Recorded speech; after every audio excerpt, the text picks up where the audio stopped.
on ne peut pas dire que dans cette affaire-là, les choses ne sont pas claires.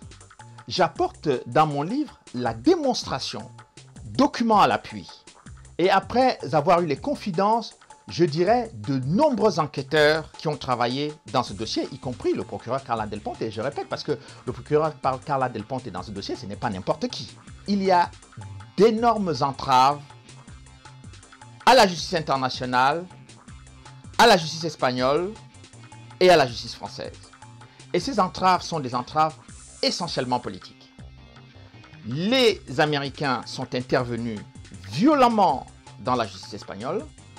Ils ont tout fait pour demander l'annulation des mandats d'arrêt qui avaient été émis par la justice espagnole. Dans le cadre de la justice française, cette violation de la séparation des pouvoirs en France a été concrètement sur le terrain précédée par 2 voyages qui ont été effectués à Kigali par Nicolas Sarkozy et par Bernard Kouchner, dont le but essentiel était de faire annuler les mandats d'arrêt du juge Bruguière. Et ça, c'est extrêmement grave. Et lorsque on va constater d'ailleurs que c'est après ces voyages que le juge Trévidic va repartir au Rwanda en faisant comme si le juge Bruguière n'avait pas suffisamment travaillé.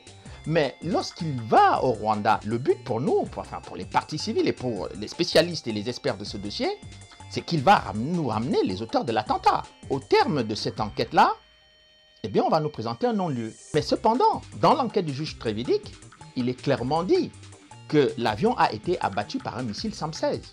Mais qui avait le missile SAM-16 à Kigali? Qui a utilisé le missile SAM-16 contre l'avion des 2 chefs d'État africains en exercice?